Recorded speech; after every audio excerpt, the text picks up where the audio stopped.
क्योंकि तेजस्वी जी अपने बलबूते नहीं है, वो हमारे पिता के बलबूते हैं। जब वो अपने बलबूते आएंगे तो सबसे पहले जननायक हम ही बोले। अरे चेहरा सिर्फ तेजस्वी है लेकिन चला कोई और रहा है। कोई बिहार में जादव थोड़ी था, उनको एक्सपोर्ट करना पड़ा था वहां से, हरियाणा से। यहाँ से थोड़ी जादव उनको दिखाई दे रहा था।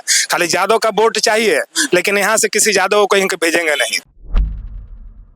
तेजस्वी यादव के हाथ से सब कुछ फिसलता नजर आ रहा है। कभी बिहार की सियासत में युवाओं की उम्मीद कहे जाने वाले तेजस्वी अब अपनी ही पार्टी आरजेडी से पकड़ धीरे धीरे खोते जा रहे हैं। सूत्रों और बागी नेताओं के बयानों से यह साफ झलकता है कि अब आरजेडी की कमान वास्तव में उनके पास नहीं बल्कि उनके सलाहकार संजय यादव की हाथों में जा चुका है।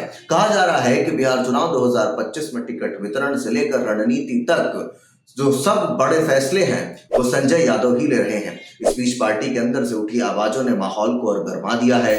मदन शाह जो टिकट के दावेदार थे, उन्होंने आरोप लगाया कि उनसे टिकट देने के बदले 2 करोड़ से अधिक की रकम मांगी गई। उन्होंने कहा अब आरजेडी में विचार नहीं बल्कि बोली लगती है। रितु जायसवाल ने भी खुलकर तेजस्वी के नेतृत्व क्षमता पर सवाल उठाते हुए कहा कि तेजस्वी के पास अब शक्ति नहीं बची, फैसले कोई और ले रहा है।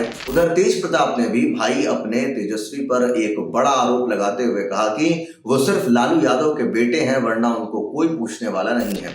क्योंकि तेजस्वी जी अपने बलबूते नहीं है, वो हमारे पिता के बलबूते हैं। जब वो अपने बलबूते आएंगे तो सबसे पहले जननायक हम ही बोले। वहीं बहन रोहिणी आचार्य ने भी सोशल मीडिया पर संकेत दिए कि अब चीजें तेजस्वी की हाथ से निकलती जा रही हैं। इन बयानों ने न सिर्फ आरजेडी के अंदरूनी मतभेदों को उजागर किया बल्कि बिहार की राजनीति में नई हलचल मचा दी है। पार्टी के भीतर की यह दरार चुनावी मैदान में भारी पड़ सकती है। हम ऐसा इसलिए कह रहे हैं क्योंकि सुनिए जनता क्या कुछ कह रही है, सुनिए क्या कुछ कह रहे हैं लोग। आज प्रेस कॉन्फ्रेंस हो रहा था, उसमें हमने देखा था कि नीतीश जी का जब सारा कुछ इंटरव्यू खत्म हो गया तो पीछे से कुछ पर्चा संजय यादव पड़े हुए थे, उनके राज्यसभा के सांसद हैं जो आते हैं, हरियाणा से आते हैं। उन्होंने एक पर्चा दिया तो उसको पढ़ के बोलने लगे, तो फिर बोले कि एक बोल रहे हैं कि जंगल राज लोग कहता है, तो उसी पे अपना विचार रख रहे थे। अरे चेहरा सिर्फ तेजस्वी है लेकिन चला कोई और रहा है, दिमाग कोई और दे रहा है। लेकिन ये बिहार है, बिहार में कितनों दिमाग चलाइएगा वो सब यहाँ पे ध्वस्त हो जाएगा। यहाँ जनता जानते है किसको बिठाना है किसको गिराना है। जादव में कहाँ कोई था बिहार में?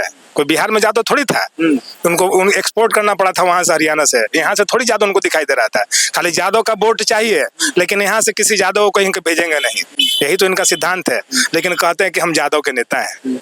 तो भैया कौन से जादव के नेता, कौन सा बताइए ना। हरियाणा में नहीं था, बिहार में कोई नहीं था, किसी को उठा के बना रहे थे तो हम लोग भी ताली बजाते कि वाह वाह वाह बहुत बढ़िया काम किए हैं, यहाँ के किसी के जनता का आप सुने हैं। तो यहाँ सिर्फ अपने परिवार को चलाना है, यहाँ के जनता के बारे में उनको कुछ सोचना नहीं है। खाली भ्रम फैलाना है, दिग्भ्रमित करते रहिए। लेकिन यहाँ की जनता, बिहार की जनता जान चुकी है।